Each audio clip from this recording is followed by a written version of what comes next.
Welcome to Rachel Saker's living room where we're packing to go do a project she's been working on for quite a while. We are gonna try to go up this dome with a waterfall. I'm going to aid climb up this thing and kind of install a bolt ladder and try to get to this next window and see what's up in there. About 40 something years ago, there's like 3 people in this thing and nobody since. And so it wasn't super mapped well, and we're gonna go check it out and see if they may have missed a new tunnel or a new spot to go explore. And that's what caving's all about, is what's around the corner. And I wanna kind of show you A to Z doing this super niche part of a super niche sport. So uncomfortable.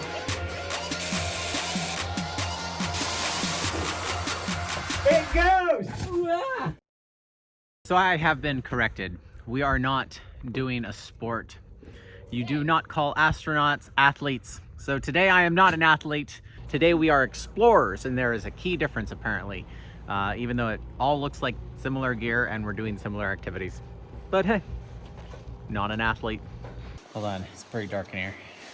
Ow. Since it is winter, these things are sucking all the cold air from the outside, and so I decided to just look like a polar expedition until we got past that section. So here we are where I'm gonna gear up. The cave puppies, these are specifically designed for cave entrances and for no further. And I tried to wear colors that like blend in with the mud. I guess this is where we turn the camera off. Now that we got the hardest part done, we are gonna put on the boots. It is important to have wool socks. Probably get water in my boot, and my feet will stay warm this way. Completely forgot to put on my cave pants. Because there's no rain in here, you put your pants in the boot. Weird. Oh look, a harness. All right, so I got one gear loop for all my gear, cavers. So now I just have to get all my Arctic gear to fit in this little bag.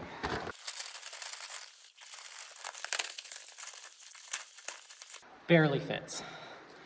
Now we'll just stash this. Shit.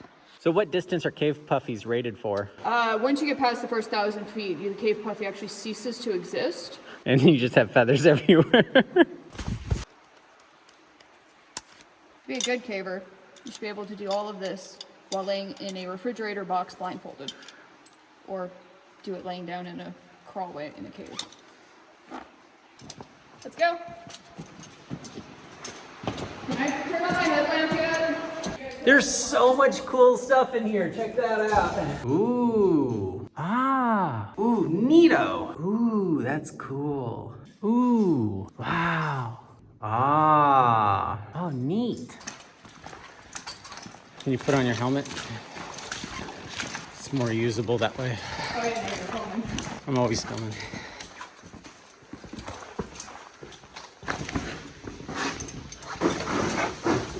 I couldn't make it. So we're at the first part where we go up a couple ropes and through a hallway and then a door and then a thing, and then I'm totally lost at this point. But anyways, Rachel's been working on this project for a year off and on, and with a couple project buddies.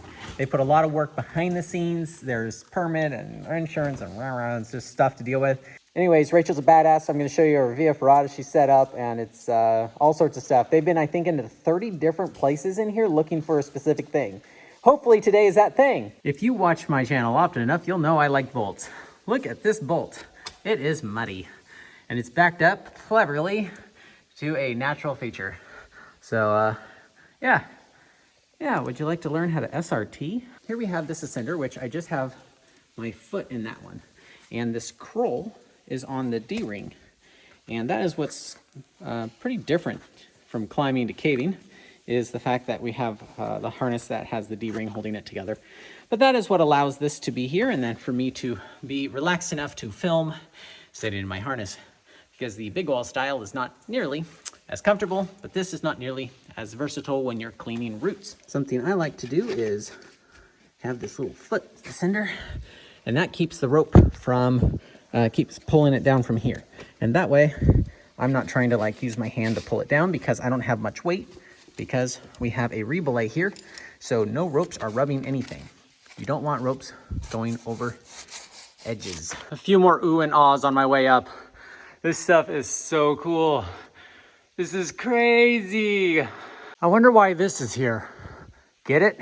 This is a Y hang. And I'm at another relay. This allows, having the bolts there and there, this rope to not rub anything below me, as you can't see. And then the next rope goes up with a redirect. But yeah, ropes touching rocks are bad in caves apparently. So Rachel was telling me that they went up this side and then went out a window and traversed a ceiling, and then they went over the ceiling and ledges and way up there where she's headed is going to lead us to the hallway that goes to the big pit that we're working on today. 100 feet of freehang ascending. It's a real thing. All right. I hear the water, so let's go see the waterfall. Alright, we're going up here now. Check this out. This is super neat. What is that? That is a 340 million year old shark tooth. Were sharks swimming in here? Yeah, they're cave sharks. This used to be the bottom of the ocean. Now what is it? The middle of Alabama? Wow, that was a downgrade. Sally decided to join us. A Sallymander. Right now I am rappelling, and honestly, it feels pretty simple. Get it? Did you know that caves are three-dimensional? So Miss Sally is up that thing we just came down, and now we're going around something else. That's an 80-foot drop. So yeah, well, always watch where you step. You never know what's down, up, around. But yeah, if you think about climbing, climbing's very two-dimensional compared to this. This is very interesting. Anybody have arachnophobia? Ryan, relax. It's just a cave cricket. Oh, still has a lot of legs. This is not a rock. This is mud. And you can't drill into this. But there's something behind it that also might not be drillable. So Rachel set up a via ferrata and went across a skinny, muddy ledge, wet. There's a waterfall right there where my finger is. Went to there and she lead climbed, went into that hole, and then hasn't fully explored all the options in there yet. Okay, Rachel is across the via ferrata. Now you can see the waterfall. It's super cool. Falls right down the middle of this thing. And our goal is to kind of get up and around this corner today. Okay, so I just did this via ferrata, and we were just in that hole, and we are trying to get to that hole. And nobody's been in there in a long time, and they didn't take a lot of good notes. So there's potential up there for more, you guessed it, caves. Look at that waterfall. We're like literally in a waterfall right now, and it's not technically hitting us, but yeah, that is legitly cool. Hey, little guy. You going for a walk? You sure got a leg up on me. Wish I could walk along the walls like that. Or I guess it would take all the fun out of it.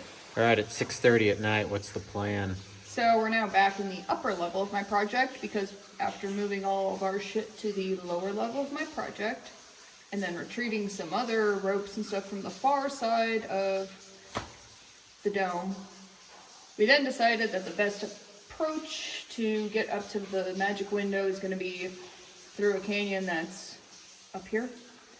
So basically we grabbed everything, moved it 50 feet, reorganized it, grabbed it, moved it another 50 feet, then up 20 feet, and here we are, and it's 6 p.m. Nothing happens fast on cave projects. Basically what she's trying to say is Ryan's tired and muddy, and I'll be way better at this tomorrow. I'm going to be on the sharp end of the rope. I'm going to be leading this thing, and I'm going to get to the magic window. So I really want to be fresh when we get up there. Otherwise, it'll be like super, super late when we get up. So, always tomorrow. This is how projects go. See you at the car. And this is a great learning moment to make good judgment calls. We could totally come back tomorrow. It's a little bit of inconvenience. It's going to take us an hour to get back in that spot. But man, when we show up, we're going to know exactly just where to start, how to hit it, all the gear set up. There's no reason to push it till 2 a.m. and then just go home and just not be able to do anything tomorrow. So you're definitely going to be safer the more rested you are anyways. So good judgment calls when you're playing with risky activities. Okay, let's try this again. Okay, so we came all the way up here. I've spent like the last hour getting all this gear on me. I'm standing in 6 inches of pure mud right now. I'm about to go on the sharp end here. I'm tied in. I have the muddiest tagline so she can send the rope when I'm done. And yeah, I got all my tools on me. It's gonna be a lot more funny than this, but I'm just muddy and tired. So these are my first few moves here. Mud to we have no idea. And what I have on me is some Russian bat hooks. These are the coolest things.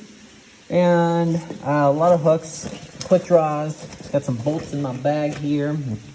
I'm getting boshed around because this thing swings so much. Other Russian thing. And I don't know, if all I find is mud, I guess I'm just gonna hook that in there. Look at how gross this is. It's just chocolate.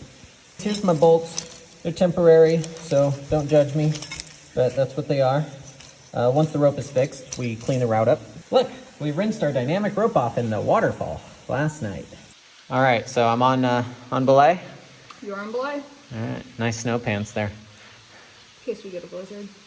Okay, so I did some stuff, and then I placed a bolt there and came around this corner, and now I'm on this guy. I'm gonna go up to that window. And this is pretty cool. Really scary to drop my phone. This is a Russian bat hook. There's my bolt, and then I go around the corner, and the goal is that window. Muddy. So I gotta make sure I have good rock. Like right here is some good rock, but I'm gonna try to make good progress and maybe hook one more time and then place a bolt. Makes it more scary with the phone in my hand, to be real. Look at that wire. I couldn't possibly make it bigger.